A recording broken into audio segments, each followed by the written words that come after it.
Hi friends, ఈరోజు మీకు ఒక అర్థవంతమైన కథే కాకుండా అందరికీ పనికొచ్చేలా ఒక సందేశం ఉన్న కథ కూడా మీకు చెప్తాను. అయితే అందులో కథలో పాత్రధారులు కప్పలు. ఇంట్రెస్టింగ్గా ఉంది కదా. అయితే ఇది 5-6 వేల సంవత్సరాల క్రితం పంచతంత్రం అనే విష్ణు శర్మ రాసిన అక్కడి నుంచి ఈ ట్రెండ్ స్టార్ట్ అయింది. అంటే అర్థమయ్యేలా చెప్పాలి అంటే జంతువులు, పక్షులు వీటిని కథలో పాత్రగా మలిచి చెప్పితే అవి శాశ్వతంగా గుర్తుండిపోతాయి.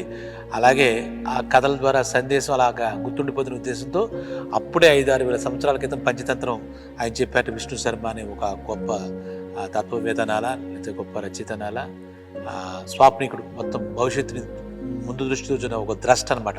సో అదే ఈ రోజుకి మొత్తం వరల్డ్ వైడ్గా టామ్ అండ్ జెర్రీ చూడండి, ఇంకోటి చూడండి, హాలీవుడ్లో చూడండి, ఎలక పిల్లి కానీ, కుక్క నక్క కానీ ఇలా చెప్పుకుంటూ ఉంటాం.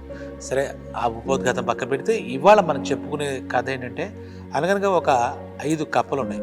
కప్పలు మనం అంతా చూస్తుండగా బెకబెకమంటూ అలాగే ఇళ్ల ముందు ఖాళీ స్థలాల్లో తిరుగుతూ ఉంటాయి. ఆ కప్పలు 5 కప్పలు ఉన్నాయి. 5 కప్పలు కలిసి ఒకసారి అలాగా షికారుగా వెళదామని చెప్పేసి ప్రతిరోజు ఒక్కచోటే ఉండిపోతున్నాం అనుకుని 5 కథలు ఒక అడవిలో వచ్చి అలా తిరిగి వద్దామని చెప్పేసి 5 కథలు బయలుదేరి కప్పలు అలా వెళ్తున్నాయి. బయలుదేరి అలా వెళ్తుంటే కబుర్లు చెప్పుకుంటున్నారు. ఆ కబుర్లు చెప్పుకుంటున్నాయి. అవి బెకబెకమంటుకుంటున్నాయి. కబుర్లని మనకేమవుతాయి కప్ప భాష. ఆ బెకబెకమనుకుంటూ తెలియకుండా అంటే తమ ప్రపంచం మర్చిపోయి వేరే ప్రపంచంలోకి వెళ్ళేసరికి కప్పల్లో ఎవరికైనా సరే ఒక విహారయాత్ర వెళ్తే మనం ఎలా ఆనందపడతామో ఆ ప్లేసెస్ అన్ని కొత్తగా ఉండడంతో 5 కప్పలు కూడా చాలా చాలా ఉత్సాహంగా ఉరుకుతున్నాయి అనమాట. ఒక రకంగా చెప్పాలంటే కప్పలు మామూలుగా ఉభయచరం అంటారంటే నీళ్ళలోనూ వెళ్ళగలదు, అలాగే భూమి మీద నడవగలదు. ఈ 2 రకాలుగా చేయగలుగుతుంది కాబట్టి కప్పని ఉభయచరం. అలా గెంతుతూ విడుతూ ఉన్నాయి 5 కప్పలు. నువ్వా నేనా అన్నట్టుగా మాట్లాడకుండా సరదాగా తేలిపోతున్నాయి కబుర్లు చెప్పుకుంటూ. అలా వెళుతూ ఉంటే మరి ఒక మలుపులాగా ఉంటే అక్కడికి వెళితే అక్కడ వాడికి కనపడలేదు, ఏదో లేదో ముందు ఉత్సాహంగా ఉరకలేస్తూ వెళుతున్నటువంటి 5 కప్పల్లో ఒక 3 కప్పలు ఏమయ్యాయంటే అక్కడ పెద్ద గొయ్యి తీసుంది. ఆ మలుపులో తిరిగేసరికి కనపడకపోయేసరికి ఆ 3 కప్పలు గబాల్ తప్పని అందులో పడిపోయాయి. ఇంకా వాళ్ళు వెనక అడుగు వేయడానికి లేదు. ఆ 3 కలిసి ఆ గొంతులో పడిపోయాయి. అది చాలా పెద్ద గొయ్యి, అది ఒక బావిలాగా ఉందన్నమాట. ఆ గొయ్య చూసరికి మిగిలిన ఈ 3 అలా దర్దర్పాలు తేలిపోయేలా గాలిలో పిల్లీలు కొడుతూ పడిపోయేసరికి మిగిలిన 2 కప్పలు కొంచెం భయపడి ఆగే, వాటి స్పీడ్ తగ్గించుకుని ఆగే. చూస్తే కింద చూస్తే 3 కప్పలు అక్కడ కొట్టుకుంటున్నాయి. అక్కడ ఆ పెద్ద ఒక బావి లాంటి పెద్ద గొయ్యి అనమాట. చూసరికి వీటికి మా బాబోయ్ చాలా పెద్ద గొయ్యింది, ఇవి ఎలా వస్తాయి పైకి, అసలు వీటికి పైకి వచ్చే పరిస్థితే లేదని చెప్పి ఆ పైన 2 కప్పలు మా ఫ్రెండ్స్ 3 ఇలా పడిపోయి ఎలాగా అనుకుంటున్నాయి. అనుకుంటే అవి ఏమైనా ఆలోచించి ఎలా పైకి రావడానికి ఛాన్స్ ఉన్నాయి. పై 2 కప్పలు ఆలోచించి కింద 3 కప్పలు మనం ఇక్కడ పడిపోయి మనం ఎలాగ వెళ్తాం, అక్కడ 2 కప్పలు ఉండిపోయి మన ఫ్రెండ్స్ అని చెప్పి ఈ 3 అలా అనుకుంటున్నాయి. ఆ పైన 2 కూడా ఈ కింద ఈ గొయ్యిలో పడిపోయి చూస్తే పెద్ద గొయ్యిలో ఉంది. ఈ పైకి రావడానికి ఛాన్సే లేదు. మరి గొయ్యిలోని ఇంకా మిగిలిన జీవితం అంతా గడపాలేమో అనుకుంటూ ఈ 2 కప్పలు అనుకుంటాయి. అనుకున్న తర్వాత ఇవి ఆ పైకి చూసాయి. పైకి ఎక్కడ ప్రయత్నిస్తున్నాయి. ఈ 3 కప్పలు కూడా ఈ బావిలో పడిపోయిన, అంటే ఈ బావి అంటే పెద్ద గొయ్యి అనుకుందాం, అందులో నీళ్ళు ఏం లేవు కానీ పెద్ద గొయ్యి అనుకుందాం, చాలా లోతుగా ఉంది. ఎక్కుదామనికి ఆ 3 అలా ఎగురుతున్నాయి. మనం ఆ 3 కప్పలు ఎగురుతుంటే ఈ పైన ఉన్న 2 కప్పలు ఉన్నాయి కదా, ఇవి చూసి వీటికి కామెంటరీ ఏమోనంటే, మిత్రులారా మీరు పైకి ఎక్కడానికి ప్రయత్నం చేయకండి, మీ ప్రయత్నం వృధాగా పోతుంది. ఎందుకంటే చాలా గొయ్య చాలా లోతుగా ఉంది, మీరు పడిపోయారు, అంత పెద్ద కూతులో పడిపోయి మీరు ఇంకా ఎటువంటి ప్రయత్నం చేయకండి, అక్కడే మీ మిగిలిన జీవితం అంతా అక్కడే గడపండి, అదే మీకు బెస్ట్. మీరు ఎంత ప్రయత్నించినా అదేమవుతుంది. పోనీ మేము మిమ్మల్ని రక్షించాలన్నా అక్కడ మాకు మీరు చేయి పెట్టుకున్నా ఇంకోటి పెట్టుకున్నా అందరూ ఆయన చెప్పే వీళ్ళు లోపలికి పైకి కింద పడిపోయిన 3 కప్పలకి ఆ పైన ఉన్న 2 కప్పలకి ఆ పై ప్రదేశానికి వచ్చేయాలి, భూమి మీదకి వచ్చేయాలని చెప్పి చాలా తాపత్రయంగా ఉంది. ఆ 3 కలిసి కాసేపు ఎగురుతున్నాయి. అలా పట్టుకుంటాయి, కొంచెం గోడని మళ్ళీ జారిపోతున్నాయి, పట్టుకుంటాయి జారిపోతాయి. ఎక్కడైనా చిన్న గ్రిప్ దొరికిందంటే అక్కడ ఒక క్షణం ఉండేసి 2వ క్షణంలో పట్టు తప్పి కింద పడిపోతాయి. అయితే ఈ పైన ఉన్న 2 కప్పలు మాత్రం ఆ మిత్రుడికి సలహాలు ఇవ్వడం మటుకు మానలేదు. ఏంటి, మిత్రులారా నేను చెప్పిన మాట వినండి, మీరు ఎంత ప్రయత్నం చేసినా మీ శ్రమ వేస్ట్, మీరు అక్కడ ఉండడానికి ఏర్పాటు చేసుకోండి, మీ మిగిలినన్నీ మీరు జాగ్రత్త చేసుకోండి, మీ శక్తిని వేస్ట్ చేసుకోకండి, మీరు ఎట్టి పరిస్థితుల్లో మీరు తల కింద తపస్సు చేసిన పైకి రాలేరు, అంత పెద్దగా ఉంది, మాకు కనపడుతుంది పైనుంచి, మీ కింద నుంచి మీకు లోతు కనపట్లేదేమో, మాకు పైనుంచి కింద లోతు మాకు కనపడుతుంది, మీరు అర్థం చేసుకోండి అని చెప్పి అలా సంకేతాలు పలుకుతున్నాయి అంటే ఆ సంకేతాలు పడుతుంటే ఈ కప్పలు మటుకు ప్రయత్నం చేసాక ఒక గంట అలా అయిపోయిన తర్వాత ఈ 3 కప్పలు ఒకదానికి నీరసం వచ్చింది. ఈ ఈ గంట కూడా ఈ పైన ఉన్నటువంటి 2 కప్పలు అలా చెప్తూనే ఉన్నాయి, బెకబెకమంటూ అవి చెప్తూనే ఉన్నాయన్నమాట. ఆ బెకబెకమైన కప్పలు చెప్తుంటే లాస్ట్కి ఆ గంట అయ్యేసరికి ఒక కప్పకి నీరసం వచ్చింది. నిజమే, మన మిత్రులు పైనుంచి హెచ్చరిస్తున్నాయి, చెప్తూనే ఉన్నాయి, సలహా ఇస్తున్నాయి, పైకి రావడం చాలా కష్టం అని చెప్పి, కష్టం కాదు అసలు అయ్యే పని కాదని చెప్తున్నాయి, నేనే వినలేదు, ఇంకా నా వల్ల కాదని చెప్పేసి అనుకుని ఒక కప్ప వెళ్ళిపోయి మూల కూర్చుంది. ఇంకా మనం ఇక్కడే ఉండిపోదాం, ఈ పెద్ద గోతిలోనే మన పని కానించుకుందాం, ఇక్కడే బతికేద్దాం అని చెప్పేసి అక్కడే ఉండడానికి సిద్ధమైపోయింది. అలా ఒక మూల మాట్లాడకుండా ఇంకా ప్రయత్నం మానేసి అక్కడ కూర్చుండిపోయింది. సరే ఇంకెన్ని కప్పలు ఉన్నాయి? ఇంకా 2 కప్పలు ఉన్నాయి. అవి మటుకు ఆశ పోలేదు, పైకి వెళ్ళిపోదాం, అక్కడ మిగిలిన 2 కప్పలు ఉన్నాయి, పైన తిరుగుతాం, ఈ గొతులు ఉండగలుగుతాం ఇదే అని చెప్పేసి ఆ 2 కప్పలు ఒక మూల కూర్చుంది కదా ఒక కప్ప, దాన్ని చూసి ఇంకా సర్లే అదేదో ఓపిక అయిపోయినట్టు అది నిరాశతో కూర్చుండిపోయి చేతికి పడిపోయింది అనుకుని మిగిలిన 2 కప్పలు పైకి ఎక్కడం మొదలెట్టాయి, పైకి ఎక్కుతున్నాయి. అప్పుడు పైనుంచి ఈ 2 కప్పలు ఉన్నాయి కదా పైన, ఈ బావురు కప్పలు, బావురు అంటూ ఉంటాయి కదా, బావురు కప్పలు అంటారు. ఆ కప్పలు ఏం చేసాయి, రే మిత్రులారా మీకు బుద్ధి లేకుండా ఉంది, దానికి బుద్ధి వచ్చింది, ఒక గంట ఎగిరింది, తర్వాత ఏమో ఇంకా చేయలేము ఎక్కలేమనే ఉద్దేశంతో మూలకలి కూర్చుంది, దానికి ఒక నెక్స్ట్ ఏం చేయాలి, ఈ గోతులు ఎలా బతకాలని ఒక ఆలోచనతో అది స్థిమితపడింది. మీరెందుకు మళ్ళా ఎగురుతారు, మీరు రాలేర్రా నాయన అన్నట్టుగా పై 2 కప్పులు కింద ఎగురుతున్నటువంటి 2 కప్పలకి అలా ఉద్బోధిస్తూ ఉన్నాయి. ఇవి ఏదో ఆశ ఎక్కాలనే ఒక ఆశతో అవి అలాగే ఎగురుతున్నాయి. అప్పుడు పై కప్పలు చెప్తూనే ఉన్నాయి, ఇవి ఎగురుతున్నాయి.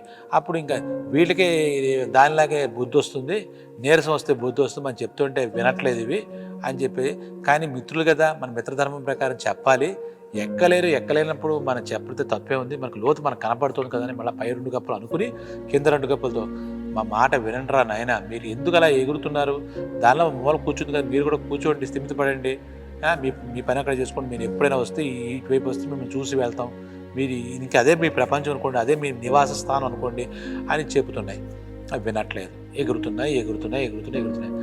కాసేపటికి ఇంకొక గంట అయింది, సరే ఎగరండి, మీ ఓపిక అయిపోతే మీరే కూర్చుంటారు, మాకెందుకు అని చెప్పి అవి కూడా చెప్తూనే ఆ పైనుంచి ఉన్న కప్పలు అలా చేస్తూనే ఉన్నాయి. ఈ కప్పల గొడవ అంతా ఇలాగ ఉందన్నమాట. కాసేపటికి ఇంకో గంట అయ్యేసరికి ఆ 2 కప్పల్లో ఇంకో కప్పకి నీరసం వచ్చింది. అది కూడా ఇంకా మన వల్ల కాదు, మన మిత్రులు చెబుతున్నా మనం వినిపించుకోలేదు, అనవసరంగా ఎగురుతూనే ఉన్నాము, ఈ ఎగరడంలో ఆయాసం తప్పితే ఉపయోగం ఏం కనపడలేదు. నిజమే, అవి చెప్పినట్టుగా చాలా లోతుంది ఈ బావిలో పడడం, ఇంక ఈ బావే మన నివాసస్థానం అనుకుని హాయిగా ఇక్కడే బతికేస్తే బెస్ట్ అని చెప్పేసి అక్కడ ఆల్రెడీ ఒక మూల కూర్చుంది కదా, ఓపిక అయిపోయి దాని పక్కకి వెళ్ళి గివప్ అంటే నాకు వల్ల కాదు అని చెప్పేసి అక్కడ అది కూడా వెళ్ళి చతికిలిపడి, ఇంకా బావిలో ఇంకేంటి 2 ఆల్రెడీ ఒక స్థిర నిర్ణయానికి వచ్చి మూల కూర్చున్నా చతికిలు పడ్డాయి కప్పలు, ఇంకా నీరసపడ్డాయి, కూర్చున్నాయి, ఆయాసం తర్వాత నీరసం తర్వాత చతికిలు పడ్డాయి.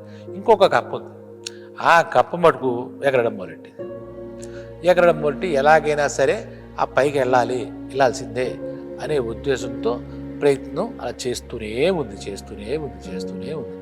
ఇక్కడ పైన ఉన్న 2 కప్పలు పాపం అయ్యో ఇదేంటి వెరిమొండ ఇలా ఎగురుతుందని అనుకుని, నీకు బుద్ధి లేదటే, ముగ్గురులో ఒక 2 నీతో పాటు వచ్చి పడిపోయిన 2 బుద్ధి వచ్చింది, నీకు కూడా ఇంకా నీరసం రావాలి, ఇంకా నీలో శక్తి ఉందా, ఇంకా నీకు మాట వినవా, అక్కడ ఉండండి, మీకు ఏమొచ్చింది అందులో మీరు హాయిగా నివసించండి, మీకు ఏం కావాలి, ఎక్కడైతే మీకు బతకడానికి మేము అప్పుడప్పుడు చూసి వస్తాం అని దీని ఒక్కదాన్ని తిట్టడం మొదటి. చెప్తే వినవు కదా, ఇంకెంతసేపు ఎదుగుతావు, ఇంకా ఇంకే అనుభవంగా 2 గంటలు చెబుతున్నావు, 1 గంటగా ఒక నోరు మూసి కూర్చుంది, 2 గంట నువ్వు ఇంకో గంట ఎగిరి కూర్చుంటావా, మాకు ఇవి తప్పలేండి, మీరు ముగ్గురు అక్కడ ఉంటానంటే మేము చూసుకుని మేము మా దాన్ని మేము పోతాం అని చెప్పి ఆ పైన ఉన్నటువంటి 2 కప్పలు ఈ ఎగురుతున్న ఒక కప్పకి అలా చెప్తూనే ఉన్నాయి. ఇంకా ఆపవే బాబు నీ ప్రయత్నం, అక్కర్లేని ప్రయత్నం, వృధా ప్రయత్నం, ఎందుకు ఎంతసేపు ఈ ఉష్ణాయాసం అని చెప్పి చెప్తున్నాయి. ఇలా చెబుతూ ఉంటే అది వినిపించుకోలే, ఏమి జరిగిందో తెలియదు, అలా ఎగిరి అతి కష్టం మీద ఎంతో ప్రయత్నం చేసి మొత్తానికి సాధించింది అన్నట్టుగా ఆ పైకి ఎగిరేసింది, వెళ్ళిపోయింది. ఆ పైన 2 కప్పలు ఉన్నాయి కదా, అది ఎక్కేసింది అనమాట. ఇంతకీ ఏమిటి, అది ఎలా ఎక్కింది, దాని రహస్యం ఏమిటి, ఎవరికైనా అర్థమైందా? ఏం లేదు, అది చెవిటి కప్ప అనమాట. చెవిటి కప్ప కాబట్టి ఈ పైనుంచి ఈ 2 కప్పలు బెకబెకమంటూ నువ్వు ఎక్కలేని ఇస్తున్నటువంటి ఆ నెగిటివ్ మెసేజ్ ఉన్నాయే, ఆ సలహాలు అవేం దానికి చెవికి వినపట్లేదు. ఎందుకంటే చెవిటి కప్ప కాబట్టి అవి వినలేదు కాబట్టి దాని ప్రయత్నం మానలేదు. మొత్తానికి అది తను అనుకున్నట్టుగా ఆ లోతైన గోతిలోంచి బయటకు ఎగిరి పడింది అనమాట ప్రయత్నంతో. కాబట్టి దీంట్లో చాలా మెసేజ్ ఉంది. ఈపాటిగా మీ అందరికీ అర్థమై ఉంటుంది. మనకు కూడా చాలామంది నువ్వు చేయలేవు అని సలహాలు ఇస్తూనే ఉంటారు. ఆ సమయంలో మనకి ఆ చెవిటి కప్పలా మనం కూడా చెవిటివాడు అయిపోతే బెస్ట్. అంతేగాని మిగిలిన అందరూ చెతికిలు పడిపోయి అక్కడే ఉండిపోదామని నిర్ణయించుకున్నటువంటి ఆ కప్పల్లాగా మనం కూడా అలాంటి మాటలు చెప్పింది విని మన ప్రయత్నం ఆపేసుకుంటే జీవితంలో అక్కడ బావిలో ఎలాగైతే ఉండిపోయారని మనం కూడా అలాగే బావిలా కప్పలాగా మనం కూడా ఉండిపోతాం అనమాట. కాబట్టి ఎవరైనా ఎటువంటినా సలహాలు ఏమైనా కానీ మనకు ఏదైతే ఉందో ఆ సలహాలు విని ప్రయత్నం మానేయకూడదు. ఆ విషయంలో మనకు చెవిటి కప్పని ఆదర్శంగా చేసుకుని మనం కూడా చెవిటి పడ తయారైతే పర్లేదు.